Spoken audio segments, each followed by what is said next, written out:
एक बार एक राजा शिकार खेलने गया। उसके साथ सेनापति तथा कुछ सिपाही थे। शिकार करते समय थोड़ी असावधानी हो गई और राजा की एक उंगली कट गई। उंगली कटते ही राजा थोड़ा ठिठक गया और इतने में ही शिकार घायल अवस्था में ही निकलकर भाग गया। कुछ सिपाही शिकार के पीछे दौड़े भी, लेकिन राजा को रुकते देखकर वापस आ गए। राजा ने कटी हुई उंगली पर कपड़ा लपेटा। सबने दुख प्रकट किया। सेनापति ने भी दिलासा बंधाई और अंत में कहा, ईश्वर जो कुछ करता है अच्छा ही करता है। एक तो शिकार निकल जाने का दुख था और दूसरा उंगली कट जाने का। इस पर सेनापति के इन शब्दों ने आग में घी डालने का काम किया। राजा की आंखों से गुस्सा बरस पड़ा। राजा बोला, मेरा हाथ लहूलुहान हो गया, तेज दर्द हो रहा है और तुम जले पर नमक छिड़क रहे हो। चले जाओ, आंखों के सामने से तुम्हारा मुंह नहीं देखना चाहता मैं। यह था तो सेनापति, लेकिन राजा तो राजा ही होता है। फिर भी सेनापति खुददार था, उससे अपना अपमान सहा नहीं गया। उसने घोड़े की लगाम को झटका दिया, बैठकर घोड़े के एड़ लगाए और दौड़ा दिया घोड़ा। दूसरे दिन जब दरबार लगा तो राजा ने सेनापति को बंदी बना लिया। बंदी गृह जाते समय भी सेनापति ने राजा से कहा, ईश्वर जो कुछ करता है अच्छा ही करता है। कुछ दिन बाद राजा दोबारा शिकार खेलने गया। घना जंगल था। जंगल में दूर जाकर शेर दिखाई दिया।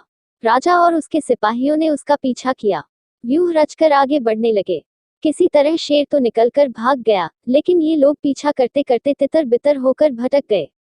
राजा भी जंगल से बाहर निकलने के लिए इधर उधर भटकता रहा। अंत में राजा को सामने से भीलों का झुंड आता दिखाई दिया। वे पूजा की बलि के लिए एक आदमी की तलाश में निकले थे। राजा स्वयं ही उनकी गिरफ्त में आ गया था। पास आते ही भीलों ने चारों ओर से राजा को घेर लिया। उनके हाथों में तीर, कमान, भाले और तलवारनुमा घूमे हुए तेज धार वाले हथियार, ये सबका निशाना राजा था। भीलों ने राजा के हथियार छीन लिए और पकड़कर से चले। कुछ देर चलकर एक खुले मैदान में पहुंचे। राजा ने देखा कि तमाम फूस और बांस लकड़ियों की झोपड़ियां बनी थीं। झोपड़ियों के बीच में एक चौड़ा मैदान था। मैदान में चबूतरे पर वेदी बनी हुई थी। पूजा हो रही थी। मैदान आदिवासियों से भरा था। राजा को लेकर ये लोग सीधे वेदी के पास पहुंचे। वेदी के पास ही तेज धार वाला हथियार लिए एक भील बैठा था। यह सब देखकर राजा समझ गया कि भील उसे बलि चढ़ाने के लिए वेदी पर लाए हैं। राजा कुछ कर भी नहीं सकता था, क्योंकि सशस्त्र भीलों से घिरा हुआ था। बलि देने के पहले भीलों ने राजा के हाथ पैर आदि को ध्यान से देखा। राजा की एक उंगली कटी हुई थी। पुजारी ने कहा, यह व्यक्ति तो खंडित है, इसलिए यह बलि के लिए ठीक नहीं है। अतः भीलों ने राजा को घोड़ा और उसके हथियार देकर आजाद कर दिया और हाथ का इशारा करते हुए जाने के लिए कहा। राजा ने उनके बताए हुए रास्ते पर घोड़ा दौड़ा दिया। जंगल में करीब आधा पौने घंटे चलने के बाद खेत और गांव नजर आए।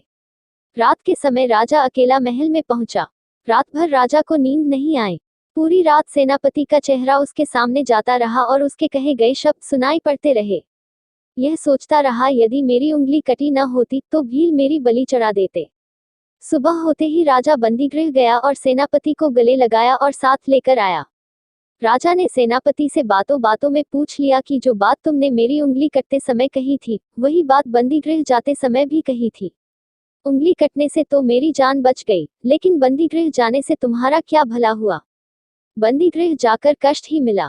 सेनापति बोला, नहीं राजन, युद्ध और शिकार में हमेशा मैं आपके साथ छाया की तरह साथ रहता आया हूँ। यदि कल मैं आपके साथ होता तो भीलों द्वारा मैं भी पकड़ा जाता और मेरी बलि चढ़ जाती, क्योंकि मैं कहीं से भी अंग भंग नहीं था।